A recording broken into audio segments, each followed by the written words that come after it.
everyone. We have Smriti Mishra, All India Rank 4 on our interview today. So the agenda of this interview is to understand how she ended up scoring 130 marks in a GS-2 paper and what is the methodology that she followed for that paper and the overall advice that she wants to give and all the other parts of the preparation. Like she also has a very good score in essay paper as well. So we'll be discussing all that. So welcome to the interview, Smriti. Thank you, sir. Thank you so much. So at the outset, I would like to congratulate you for such stupendous scores and the result. So a lot of people approached me and asked, what was your secret behind GS2? Instead of, saying that as a secret, I always told them that it's disciplined approach and sticking to the syllabus with a sustained focus on the traditional sources, that is newspapers, government websites, etc., etc. How did you do it, and what is it that you would want to tell people? They want to hear it from you right away. So directly from you. So you are correct in saying that there is no secret. It is like an open secret if it is a secret at all. So again, GS2 is a very dynamic paper. But as you mentioned, sir, sticking to the syllabus and keeping PYQs as the guiding light. Okay. This is something that I did. So a lot of effort that has to go in. People say that current affairs is very difficult. Also, I did take external help for current affairs. That is true. But at the same time, those are not sufficient to have the confidence to go into the exam and attempt papers, because you have to pick up PYQs and see what is actually being asked. So there's a very set pattern that question 1 to 5 is from general polity, from 7, 8 is 6, 7, 8 is governance, 1 to 5 and 11 to 15 is polity, 6, 7, 8, 16, 17, 18 is governance, 9, 10 and 19, 20 is international relations. So there's a very set pattern, and I have this on my tips because again, a PYQ should be the guiding light, and they should, when you actually know what questions are being asked, you begin looking at things from that lens only. So you know what is relevant and what is not.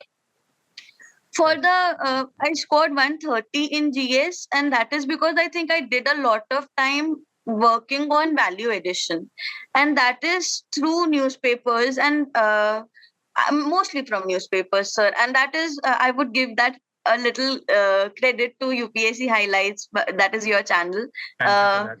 So how did I go about it is I identified there are certain themes that are being repeated in previous years' questions, from polity, from governance, and development agencies, all of that. So certain themes are like basic principles of constitution, basic structure, representation of People's Act, representation that is entirely you have to do from newspaper. There's no material that is sufficient.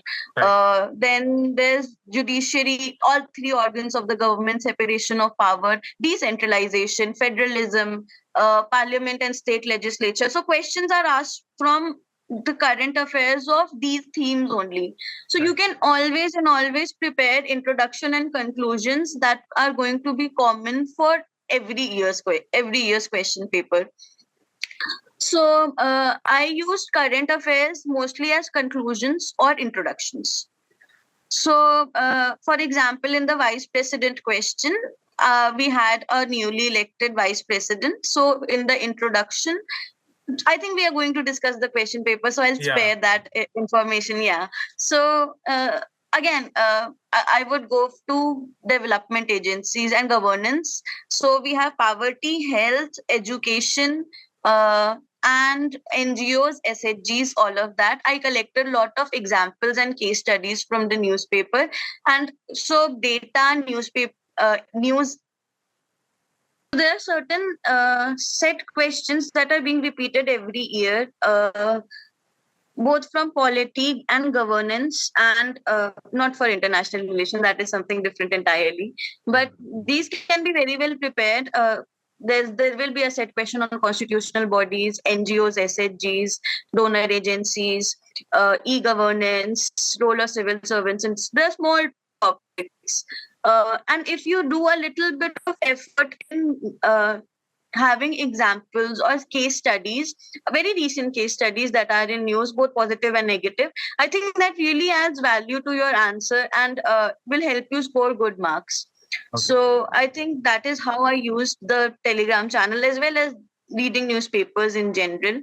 The thing with having a set Telegram that group is because you link a lot of other articles too. So Yeah. it is very easy to navigate through a single topic, especially when you are when you have to understand it, and secondly when you're making notes. That Right. becomes very easy. So I remember very distinctly. I remember reading articles on federalism and when basic structure, because last year was such a I think we completed 50 years of basic Yeah. structure doctrine. So Yeah. so there were extensive articles, and there you had very carefully linked all of that. But I think very meticulously linked all of those articles. I'm glad So someone used it. I'm happy. Yeah. Yeah. I actually remember. So these are the questions that are directly mentioned in the syllabus, as well as they are repeated in a previous year's question. When you look at the papers, these themes are being repeated. That there is going to be one question on basic features of constitution, be it fundamental right, constitutionalism, constitutional morality, Right. again federalism, separation of powers. There is going to be one question. So introduction and conclusion can be prepared well in advance, no matter what the question is. And this is one thing that I really put effort into, and that is identifying the theme. So that is something that I did, sir. So, guys, I think a lot of people who are asking how to use the Telegram channel, I think you found your answer. Someone who used it personally, I ensure that I catalog all the relevant themes at one place so that it is easy for you in the long term.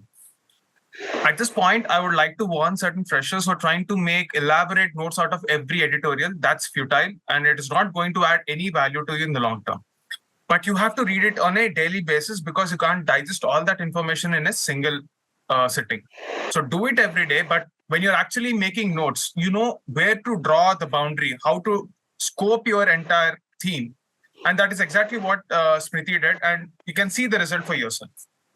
She And did sir, it. I would also mention, Yeah. I'm so sorry for, yes, but Yeah, I please would go on. also mention that in every editorial, I mean, sir highlights this, the yellow colored portions and everything. So maybe only one line is useful in that editorial, and Yeah. we end up making notes for, because I was a fresher too once, and I Yeah. did this mistake too. Yeah. So we end up making pointers of each paragraph, and these are not relevant at all. There's only one line or one point that you can get Exactly. out of that editorial, so that only an experienced person can tell.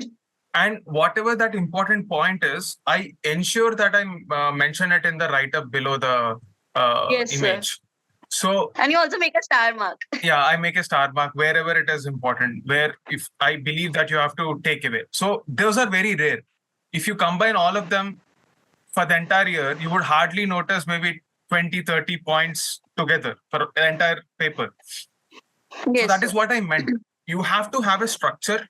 You need to use relevant case studies at the points. I mean, you have to ensure that they're fresh in nature, because once they're circulated in the market, if you're not putting this extra effort and you are recycling the old content, you are more likely to end up at an average score. And True. you have to cross the boundary with a huge margin, like how Smriti did it, because she has put in that effort. Maybe you will require some external help, but value addition is definitely important. That's exactly what I'm trying to say. From 3 years and 4 years now, finally now I have someone who can vouch for it, and I hope a lot of you would continue to do that.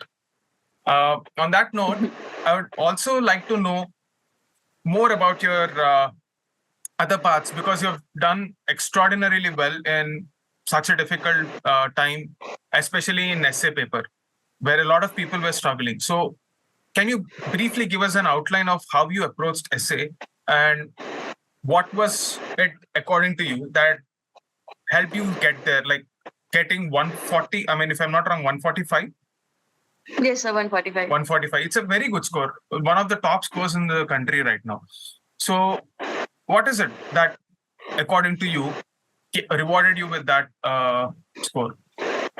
Sir, firstly, I because it did right now the pattern is such that philosophical questions are being asked. So I had to have that mindset because I am a science student myself.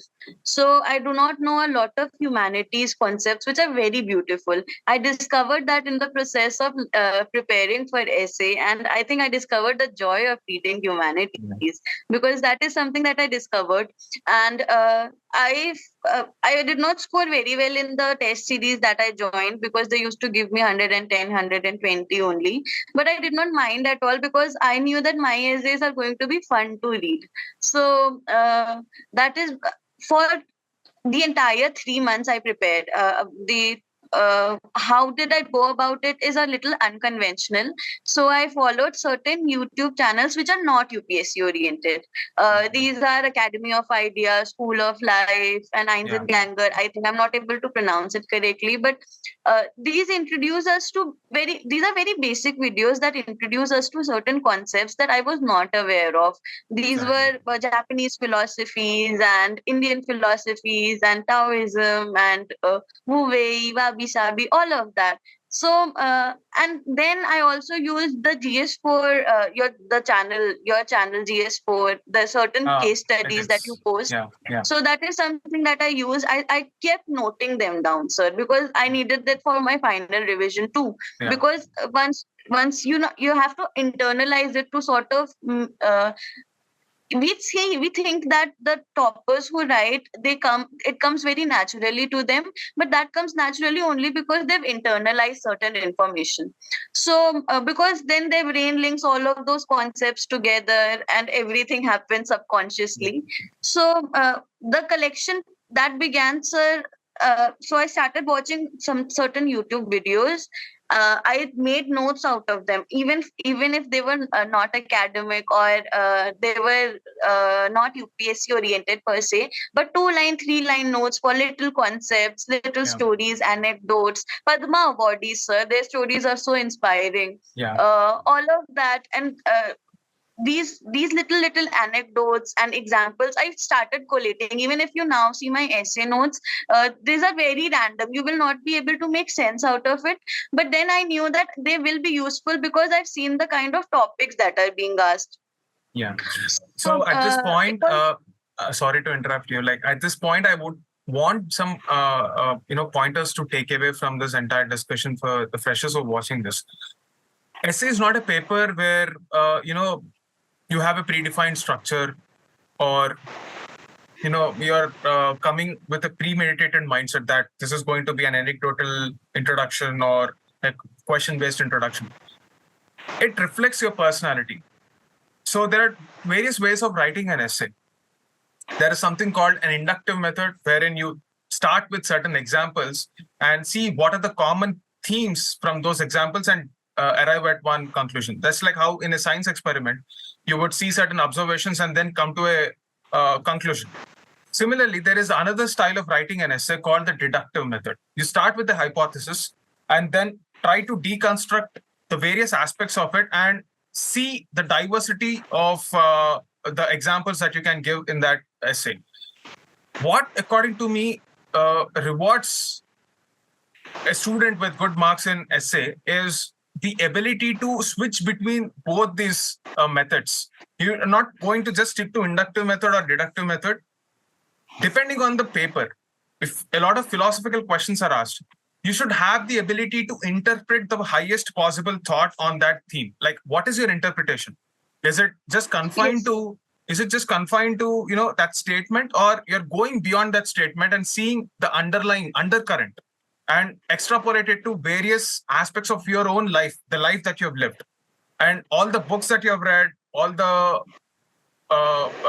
value systems that you imbibed and internalized, all of them are going to be displayed through that essay. So don't reduce essay to a mere academic pursuit, but it is something that you have to, just slip in and enjoy that process, like how Smriti says. And that is exactly what I And so want to communicate to the public as well. And, she's a good testimony for that fact. So I would, ask you to continue further. Sorry to interrupt you. So this is no, sir. It's okay. It's totally fine. And this is the first time we are talking about essay, and I love how you actually picked it up that it should reflect the undercurrents, because there was this. I picked up this theme of history is a series of victory of scientific man over romantic man, and it was after that I discovered that, oh, it was an unconventional topic. I did not know that there are conventional topic, there are unconventional Exactly. topic. I knew that I knew I had to write something on sciences because that was my background, and I loved the looking at the philosophy behind it. And I had even used Russia-Ukraine war in that Right. example because of Russia's revanchism and because how Russia wants to dominate the entire sphere, and all of that examples I've used. So this is how you picked it up so beautifully, because this is the first time we are talking, and Yeah. you kind of guess that what I actually did in that essay. So that's something really nice to see. Yeah. So it's also something that I believe in, something that I really advocate as well, because whatever courses, even I had run some essay courses, I'm not trying to say that they're not going to help, uh, but only to an extent. Let's say it is a 100-meter race. It can take you till 90 meters, but that additional 10 meters is what you bring bring onto the table and add value to that essay. And that is a reflection of what you stand for. How are you going to get better at it? The thoughts. There is a beautiful book called The Power of Subconscious Mind. And that book actually tells you that there are a lot of related Indian philosophies, schools of thought, even the book like The Secret, I'm not able to recall the exact name of the other book. Rhonda Brian, Yeah, huh? yeah. Yes, So sir. say the philosophy behind it is subconsciously you have to train yourself to think in the direction of knowledge. What is the knowledge? Knowledge that can be used to be a problem solver. This exam requires problem solvers, new age bureaucrats. At the preliminary stage, because of this randomness associated with it, it might feel like, it's very random. And as much as I would, say it is undesirable, the kind of papers that we're getting, but that's how it is. Like we either have an option to crib or adapt. And if you're continuing in this journey, I think it's important to adapt. But if you take a look at the stages of mains exam and the interview, it's all about how you adapt. How you adapt and try to solve problems and showcase your personality. And that's actually very rewarding. So it's important to enjoy this journey like Smriti said. So you have to, And sir, as a, mains is largely predictable also because it's not yes, there are as set random patterns. as prelims. So you can Exactly. easily crack that pattern once you sit in and do that work of looking at previous year's questions, analyzing and what you can add to your answers, what new you can. Because when I was doing it, I did not realize it, because all of this I'm realizing that I did this extra effort in hindsight, because when I was doing it, I wanted my answer to stand out. Yeah. And now when I look back at it, these are something very basic that people actually miss out on, I think. Yeah. At this juncture, I would like to add one more point. Like, no matter where you are preparing, if you're watching this video, I want to tell you something. Like, see, she said, there are set patterns. A lot of people message me and ask me, how am I able to predict questions? I'm not predicting any questions. There are set patterns. Till now, I mean, unless UPSC decides to start asking case studies or some other way of questioning in GS-1, 2, 3 also, there are set patterns based on previous year questions. And if you keep on giving that pattern some time and look at the newspapers through the lens of those patterns, you can clearly see it right in front of you. The questions can be predicted. But predicting questions is one game. Having the ability to translate all that knowledge into practical wisdom through writing very quickly is a different ballgame. Where I suffered is because of this lack of answer practice. I used to read a lot, but hardly any practice was done. And by the time I realized, I actually lost out a lot of time and maybe the enthusiasm also. So any fresher, if you're watching this, make sure that you gain some, body of knowledge before you begin this answer writing. Don't engage in daily answer writing just for the sake of it. What is your opinion on this, Smriti? Yes, sir. Even I don't advocate daily answer writing because generally the questions that are given for daily answer writing is based on an opinion that may or may not be true or correct entirely. I'm not saying that what is published in the newspaper is wrong, but they may not be useful for the purpose of this exam, and you're going to write an entire answer based on it, and then you're going to internalize that opinion. So to have an open mind is very important, and you finish a topic first and then engage in answer writing. That is something that I have done and I also advocate doing. You don't have to write an answer or two daily at all. That is a futile exercise. You pay attention to making notes. That is important. Please make notes, do value addition, and then you use that in your answers, and then you correct your answers also. Exactly. So, just to give more context, daily answer writing. What is the problem? Let's say you begin with one topic, you sit on that topic for 2 hours, you get the satisfaction of completing that, and you do the same exercise for let's say 7 days a week. On the 8th day, you don't know what you've written on day one because you didn't give the time, and you don't understand where you are. You are just summarizing it. This is not a Prezi writing competition. This is supposed to be a purpose-driven, solution-driven exam. Like, you have to understand the scope of that problem. You are going to be a policymaker. What is a policy? What is a policy? Basically, it's a body of identification of the problem statements, suggested solutions, and newspaper articles are critiques of these policies. Like, what are the problems in the implementation aspect of it? So you're going to bring the scattered sources at one place and then practice answers. Unless and until you have the scattered places at one place, answer writing is a futile exercise because you're going to end up doing nothing. This is what I really advocated, but you wanted to hear it from a topper, you have it right in front of you now. So I hope this gives you an answer. So we understood certain aspects from Smriti. So you want to add anything, Smriti, on this? Thanks. Sir, I would also want to add that GS2 especially is largely predictable if you keep on following the newspapers also, because I had predicted that there's going to be a question on NCDC, there's going to be a question on vice president, there's going to be a question on NGOs or SHGs or something like that. I had my diagram prepared for that, and I did use it. So introduction and conclusions are something that you can have on your tips, and that is going to save a lot of time in answer writing. You don't even have to think about framing them.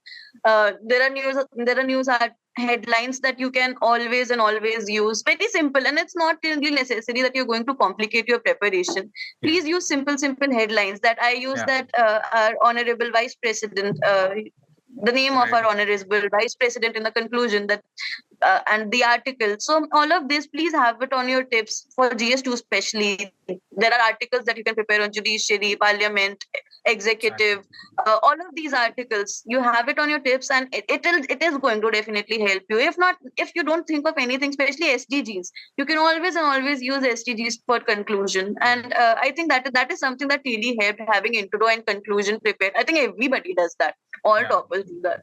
Yes. So, guys, those who attended the workshop, now you have an answer. Like, I used to conduct workshops, Smriti. So a lot of people ask me why I was advocating my entire strategy around these SDGs, because they're national agenda, they're global agenda, to be very frank. So all the activities that you see would somehow revolve around those 169 targets itself. And if you understand and define the scope of that particular theme, it's going to make your life easy, and the value addition also becomes easy. You can just search in the Telegram channel and take it. So you if you are someone who is suffering because you are not able to afford any coaching, or if you're not able to afford any external help, don't let that be a reason for you to give up, because I am just trying to do whatever I can. There are other people also who would want to help you in some way or the other. And I see a lot of, anger being directed towards some materials out there in the market. But just imagine if they stop publishing all those magazines also. You would have to do all of them by yourself. So to an extent, yes, there is a content overload without a sense of direction, but it is our responsibility to seek the right direction. And what is the direction? It is driven by the national interests and what are the problems that this country is facing. So you are supposed to be the problem solvers for the future. You're not supposed to be information collectors. So True. this is what I wanted to tell you. Even the way of using this channel is it's like a daily activity, just like how you would go to a gym to train your muscle, to build your body, to stay healthy. You have to train your mind on a day-to-day basis to read and analyze what is going on layer by layer. As you give time to this activity, over a period of time, you don't have to, sit down and mug up all that. You will understand the patterns. And just like how Smriti did it, maybe before the exam, you will sit down, search for it, and prepare all that note and try to use that information in the examinations. This is how I wanted this channel to be. Maybe somewhere down the line, from what I aspire, this is like a community resource where everybody can just walk in and use it for the future preparation also. That's the vision I have for the channel right now. Maybe I'll try to see if I can catalog it on a better way elsewhere. But right now, because of the lack of time crunch, I'm here. But we'll definitely do something in the future as well. So this is about how to use the channel and how to use newspapers as such. So in the next part of the strategy session, we'll be seeing how different aspects of the syllabus were handled by Smriti. So stay tuned.